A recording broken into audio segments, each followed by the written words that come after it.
Corona महामारीच्या भयंकर संकटाचा सामना जग करीत असताना भारत आणि चीनसारख्या मोठ्या देशांनी परस्पर सहकार्य आणि संयुक्तिक योगदानातून संकटाचा सामना करण्याची आवश्यकता आहे।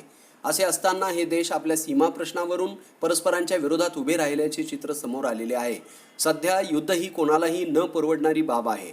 कोरोनाच्या संकटामुळे संपूर्ण जनजीवन विस्कळीत झालेले असून देशाचा आर्थिक वृद्धी दर जीडीपी आणि दरडोई उत्पादन कमालीचे घटलेले आहे।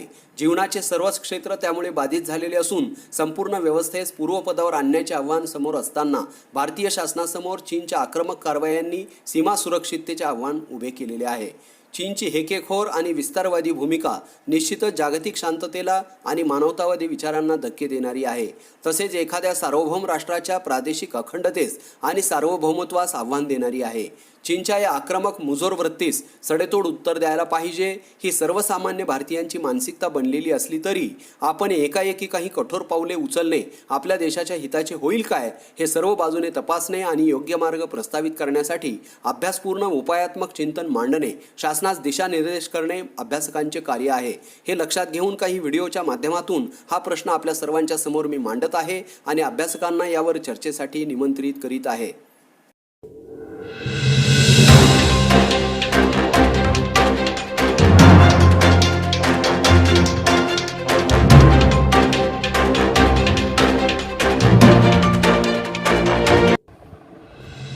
नमस्कार, मी सोनवळकर रमेश, प्राध्यापक तथा प्रभारी प्राचार्य स्वामी रामानंद तीर्थ महाविद्यालय अंबाजोगाई। आपल्या सर्वांचं या व्हिडिओमध्ये हार्दिक स्वागत करतो। 15 आणि 16 जूनला भारत आणि चीन सैन्यामध्ये गलवान खोऱ्यात अचानकच चकमक झाल्याचं आपणा सर्वांना माहीत आहे। या चकमकीमध्ये भारतीय लष्कराचे एक अधिकारी आणि 20 सैनिक शहीद झाल्याची धक्कादायक माहिती भारतीय लष्कराकडून जाहीर करण्यात आली। भारत चीन सीमेवर गेल्या काही वर्षांमध्ये सतत तणावाचे वातावरण आहे। अनेक ठिकाणी भारत चीन सीमेवर चीन सैनिक संशयास्पद हालचाली करताना आणि त्यामुळे प्रत्यक्ष संघर्ष होताना दिसून येतो आहे। परंतु अलीकडे घडलेले डोकलामचे प्रकरण आणि अरुणाचल प्रदेशातील चीनचा हस्तक्षेप आणि बेकायदेशीर दावे, गलवान खोऱ्यातील चीनच्या आक्रमक हालचाली आणि आता ही घडलेली थोमस चक्री, यातून भारत आणि चीन यांच्यात पुन्हा एकदा सीमावाद उफाळताना दिसून येतो आहे। गेल्या आठवड्यात चीनने लडाखच्या पूर्व भागातल्या पेंगॉंग त्सो तलावात गस्ती नौका वाढवल्या होत्या। 3 आठवड्यापूर्वी याच तलावाजवळ भारत आणि चीनी जवानांमध्ये चकमकही झाली होती। लडाखमधल्या प्रत्यक्ष नियंत्रण रेषेजवळचा हा परिसर आहे आणि आता गलवानचे हे प्रकरण घडलेले आहे। म्हणजे चीनकडून ते घडून आणलेले आहे असं म्हटल्यास वावगं होणार नाही। भारत आणि चीन यांच्यात बरेचदा वेगवेगळ्या ठिकाणी असे वाद होत असतात। याचं कारण काय आहे, नेमका प्रश्न किंवा दोन देशातील सीमारेषा आणि त्यातील समस्या काय आहे हे आपण समजून घेतलं पाहिजे। भारत आणि चीन यांच्यात 3488 किलोमीटर लांबीची सीमा आहे। ही सीमारेषा जम्मू काश्मीर, लडाख, हिमाचल प्रदेश, उत्तराखंड, सिक्कीम आणि अरुणाचल प्रदेश या भागातून जाते। ही सीमा 3 सेक्टर्समध्ये विभागलेली आहे। पश्चिम सेक्टर म्हणजे जम्मू काश्मीर, मिडल सेक्टर म्हणजे हिमाचल प्रदेश आणि उत्तराखंड आणि पूर्व सेक्टर म्हणजे सिक्कीम आणि अरुणाचल प्रदेश। आता लडाख जम्मू काश्मीरपासून वेगळा केलेला असल्यामुळे पश्चिम सेक्टरमध्ये जम्मू काश्मीर आणि लडाख असा उल्लेख आपणास करता येईल। तर अशा पद्धतीने 3 सेक्टरमध्ये भारत आणि चीन यांची ही सीमा विभागलेली आहे आणि सीमेचा जो काही प्रश्न आहे तो रखडलेला अशा पद्धतीचा, अशा स्वरूपाचा राहिलेला आहे। अनेक भागावरून दोन्ही देशांमध्ये वाद असल्याने अजून बऱ्याच ठिकाणी सीमेचं आरेखन झालेलं नाही। पश्चिम सेक्टरमधल्या अक्साई चीन भागावर भारत आपला दावा सांगतो। हा भाग सध्या चीनच्या नियंत्रणाखाली आहे। 1962 सालच्या भारत चीन युद्धाच्या दरम्यान चीनने हा संपूर्ण भाग आपल्या ताब्यात घेतला होता। तर पूर्व सेक्टरमध्ये चीन अरुणाचल प्रदेशवर आपला दावा सांगतो। चीनच्या म्हणण्यानुसार हा दक्षिण तिबेटचाच भाग आहे। तिबेट आणि अरुणाचल प्रदेश यांच्यात झालेल्या करारामध्ये मॅकमोहन रेषा आखली गेली, परंतु या मॅकमोहन रेषेला चीन मानत नाही. 1914 साली ब्रिटिश भारत आणि तिबेटच्या तत्कालीन प्रतिनिधींनी हा करार केला होता. चीनचं म्हणणं आहे की त्यावेळी आपण तिथे उपस्थित नव्हतो. तिबेट आता आमचाच भाग असल्याने तिबेट स्वतः एकट्याने कुठलाही निर्णय घेऊ शकत नाही. त्यामुळे अरुणाचल प्रदेश हा तिबेटचाच, दक्षिण तिबेट म्हणून आमचाच तो भाग आहे असा चीन नेहमी दावा करतो. खरं तर 1914 तिबेट हे एक स्वतंत्र राष्ट्र होतं. मात्र तिबेट हे स्वतंत्र राष्ट्र आहे हे चीनने त्यावेळी कधीही मान्य केलं नाही आणि 1950ला तर चीनने तिबेटवर पूर्णपणे ताबा मिळवलेला आहे. एकूण काय तर चीन मॅकमोहन रेषाही मानत नाही आणि अक्साई चीनवरही भारताने जो दावा सांगितलेला आहे त्याचंही चीन खंडन करतो. म्हणजे ही जी सीमेची परिस्थिती आहे, हा जो वाद आहे दोन्ही राष्ट्रांमधला, हा आपण लक्षात घेतला पाहिजे. सध्या या दोन राष्ट्रांच्या दरम्यान लाईन ऑफ ॲक्च्युअल कंट्रोल म्हणजे प्रत्यक्ष नियंत्रण रेषा आहे. भारत आणि चीन यांच्या दरम्यान ब्रिटिश काळात आखलेली मॅकमोहन रेषा चीनला मान्य करायला लावणे आवश्यक आहे. प्रत्यक्ष नियंत्रण रेषा ज्याला आपण म्हणू, ती सुद्धा अगदी बदलणारी अशी आहे.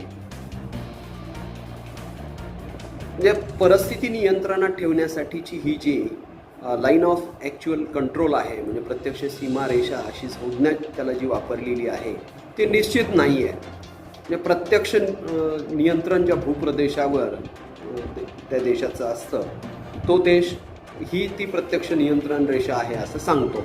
आणि चीनकडनं वारंवार भारताच्या बाजूने आक्रमक वृत्ती दाखवली जाते. प्रदेशामध्ये अधिक्रमण होतं, चीन पुढे पुढे येतो आणि ही प्रत्यक्ष नियंत्रण रेषा पुढे पुढे सरकते. म्हणजे ही भारताच्या दृष्टिकोनातून एक अन्यायकारक अशी स्थिती आहे. या प्रत्यक्ष नियंत्रण रेषेवर अनेक हिमनद्या, बर्फाचे वाळवंट, डोंगर आणि नद्याही आहेत आणि त्यातूनच ही प्रत्यक्ष नियंत्रण रेषा दाखवली जाते. प्रत्यक्ष नियंत्रण रेषेवरच्या अनेक भागातून बरेचदा भारत चीन जवानांच्या चकमकीच्या बातम्या येत असतात. भारत आणि चीन यांच्या दरम्यान सीमेवरील ज्या ठिकाणावरून नेहमी संघर्ष होतात किंवा जी ठिकाणे दोघांनाही सामरिक दृष्टीने महत्त्वाची वाटतात ती नेमकी कोणती किंवा तेथील नेमकी समस्या काय आहे हे आपण समजून घेऊ. अशी 5-6 ठिकाणे मुख्यत्वे आपणास सांगता येतील. त्यातील एक महत्त्वाचं ठिकाण आहे पेंगॉंग त्सो तलाव. तर हा पेंगॉंग त्सो तलाव जो आहे हा 134 किलोमीटर लांबीचा तलाव हिमालयात समुद्र सपाटीपासून जवळपास 14,000 फूट अधिक उंचीवर आहे. या तलावाचा 45 किलोमीटर क्षेत्रफळाचा भाग हा भारतात असून 90 किलोमीटर परिसराचा जो भाग आहे, क्षेत्रफळाचा भाग आहे, तो चीनमध्ये आहे. प्रत्यक्ष नियंत्रण रेषा या तलावाच्या मधून जाते. पश्चिम सेक्टरमध्ये चीनकडून होणाऱ्या अतिक्रमणाच्या घटनांपैकी 1/3 घटना याच पेंगॉंग त्सो तलावालगतच्या परिसरातून होत असल्याचं सांगितलं जातं. सीमाच निश्चित नसल्यामुळे समोरच्या देशाने आपल्या सीमेत अतिक्रमण केलं आहे असं वाटून बरेचदा दोन्ही देशातले जवान समोरासमोर उभे राहतात. या परिस्थितीचा फायदा घेऊन चीनने अनेकदा आपल्या प्रदेशामध्ये आक्रमण केलेलं आहे, घुसखोरी केलेली आहे. सामरिक दृष्ट्याही पेंगॉंग त्सो तलाव हा महत्त्वाचा आहे. चुशूल खोऱ्याच्या मार्गात हा तलाव येतो आणि या मार्गाचा वापर चीन भारतव्याप्त क्षेत्रात आक्रमण करण्यासाठी, अधिक्रमण करण्यासाठी करू शकतो. 1962च्या युद्धात चीनने मुख्य हल्ला चढवला तोही याच भागातून. चीनने पेंगॉंग त्सो तलावाच्या त्यांच्याकडच्या भागापर्यंत रस्ते बांधल्याचं वृत्त आहे. आपण या तलावाच्या परिसरात सहज पोचता येईल अशा पक्क्या सडका बांधणं आणि नद्या व दऱ्या ओलांडण्यासाठी काही बांधकामं करणं आवश्यक होतं. ते होत नव्हतं. बराच काळ ही मागणी काँग्रेसच्याही काळात आणि तदनंतरच्या आघाडी सरकारच्या काळातही पुढे आली होती, परंतु निधी अभावी म्हणा किंवा इतर काही राजकीय कारणामुळे म्हणा त्या भागामध्ये रस्ते बांधण्याचं काम किंवा इतर काही सैन्य दलांना थांबण्यासाठीची आवश्यक अशी ठिकाणं उभारणं हे होत नव्हतं. परंतु आता ते होत आहे. पण त्या बांधकामाची किंवा रस्ते उभारण्याची जी गती आहे आणि त्याची क्षमता आहे ती वाढविणं आवश्यक आहे. या प्रदेशात अधिक सैन्यबळ उपलब्ध ठेवणंही आवश्यक आहे आणि हवाई पेट्रोलिंगच्या माध्यमातून सैन्याला सपोर्ट करण्याची आवश्यकता आहे. त्यानंतर चीन आणि भारत या दोन देशांच्या दरम्यान ज्या प्रदेशावरून नेहमी संघर्ष उफाळून येतोय आणि अलीकडच्या काळामध्ये या प्रदेशाचं महत्त्व वाढलेलं आहे ते म्हणजे गलवानचे खोरे. अक्साई चीन या वादग्रस्त भूभागात हे गलवानचं खोरं आहे.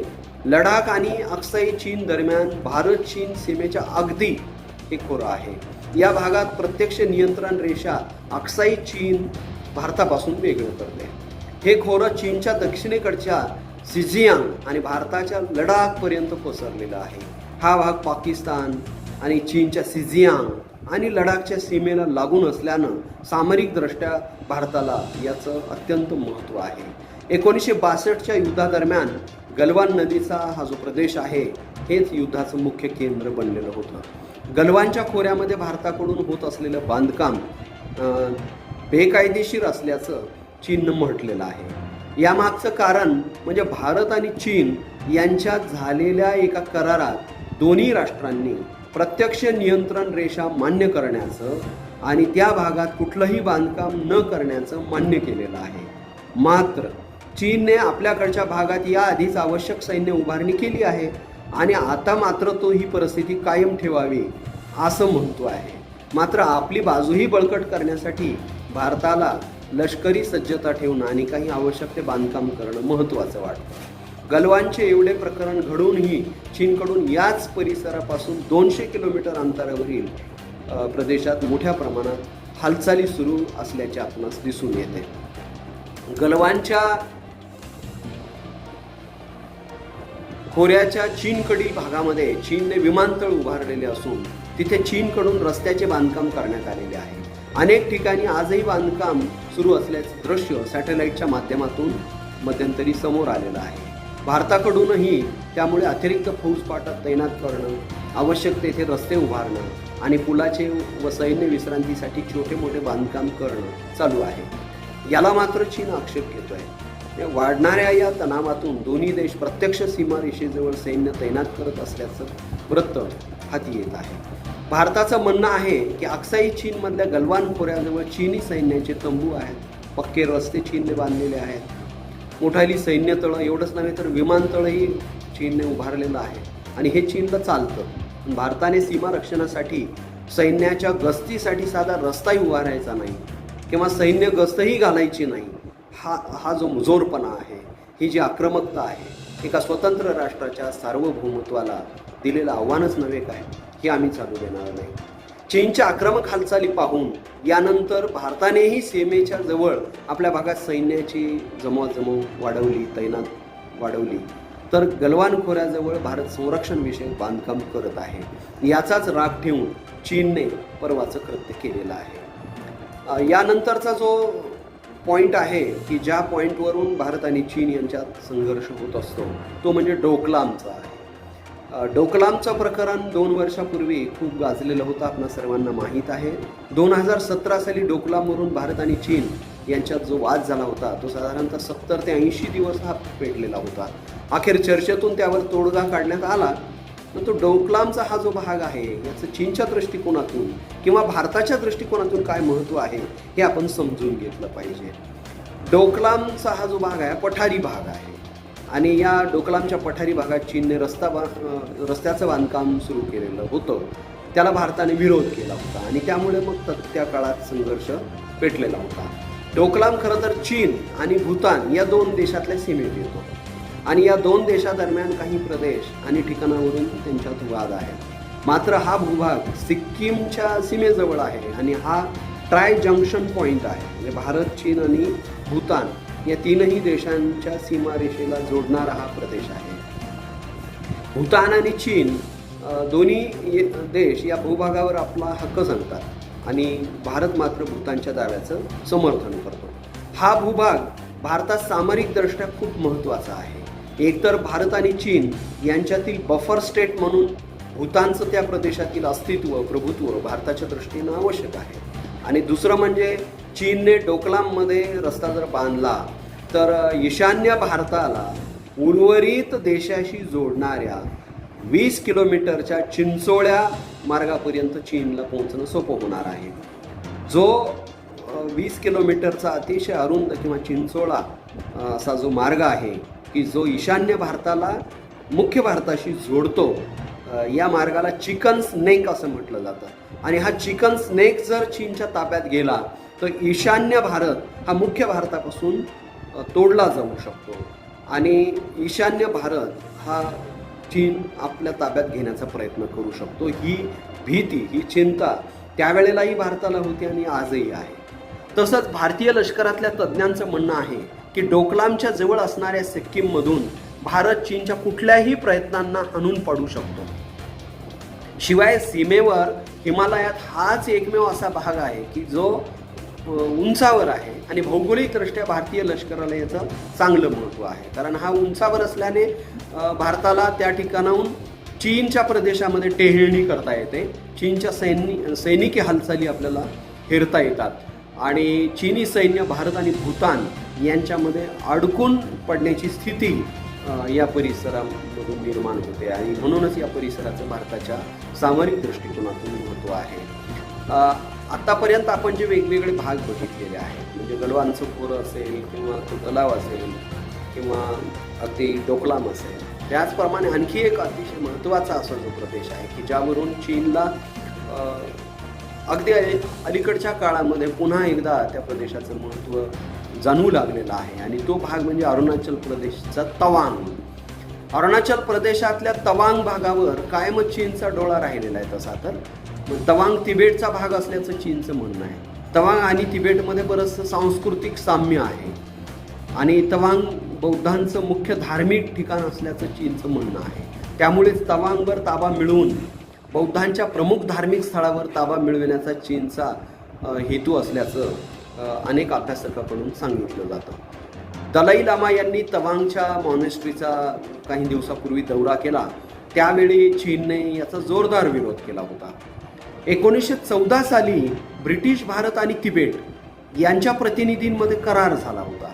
त्यावेळी अरुणाचल प्रदेशातल्या उत्तरेकडचा तवांग आणि दक्षिणेकडचा अरुणाचल प्रदेशचा काही भाग हा भारताचा असल्याचं तत्कालीन तिबेट सरकारनं मान्य केलेलं होतं। 1962च्या भारत चीन युद्धादरम्यान चीनने तवांगवर ताबा मिळवला होता, मात्र अरुणाचल प्रदेशातली भौगोलिक परिस्थिती पूर्णपणे भारताच्या बाजूने होती आणि आहे आणि चीनला मात्र ती प्रतिकूल आहे। हे ओळखून त्यावेळी चीनने हा मुद्दा जास्त ताणला नाही आणि तवांगवर ताबा मिळवून सुद्धा या भागातून चीनने माघार घेतली होती। परंतु बदलत्या परिस्थितीमध्ये भारताने ईशान्य दिशेच्या राज्यांना आणि तेथील लोकांना राष्ट्रीय प्रवाहात आणले असून आपला ईशान्येकडील संपर्क वाढवलेला आहे। ईशान्येकडील चीनला भिडणाऱ्या सीमेजवळ रस्ते आणि इतर आवश्यक बांधकाम करून भारताने संरक्षणात्मक रणनीती बळकट केलेली आहे आणि हेच चीनला खूपच असून अरुणाचलचा तवांग आता चीनला महत्त्वाचा वाटत आहे। त्यामुळं पुन्हा दावे प्रतिदावे त्यांच्याकडनं केले जात आहे। हा तवांगचा प्रदेश सुद्धा भारत आणि चीन यांच्या दरम्यान एक संघर्ष निर्माण करणारा केंद्रबिंदू बनलेला आहे। यानंतरचा जो भाग आहे की ज्या भागावरून भारत आणि चीन यांच्यामध्ये संघर्ष उफाळून येतात तो म्हणजे नथुला प्रदेश किंवा नथुला पास ज्याला म्हटलं जातं। नथुला हा हिमालयातला एक डोंगराळ भाग आहे। हा भाग भारतात सिक्कीम आणि तिबेटच्या मध्ये दक्षिणेकडच्या चुंबी खोऱ्याला जोडणारा भाग आहे। सिक्कीमची राजधानी गंगटोक पासून 54 किलोमीटर पूर्वेला ही नथुला पास आहे। समुद्र सपाटीपासून 14,200 फूट उंचावर असलेला हा नथुला पास भारताच्या दृष्टिकोनातून अतिशय महत्त्वाचा आहे, कारण इथूनच एकतर कैलास सरोवरासाठीचा मार्ग जातो आणि दुसरं म्हणजे अतिशय उंचावर असल्याने चीनकडील हालचालीची टेहळणी आणि तेथून काही प्रमाणात आक्रमणाचं नियंत्रण आपणास शक्य होणार आहे। 1962च्या भारत चीन युद्धानंतर हा मार्ग बंद करण्यात आला होता। 2006 साली झालेल्या द्विपक्षीय व्यापार करारादरम्यान हा मार्ग पुन्हा खुला करण्यात आला होता।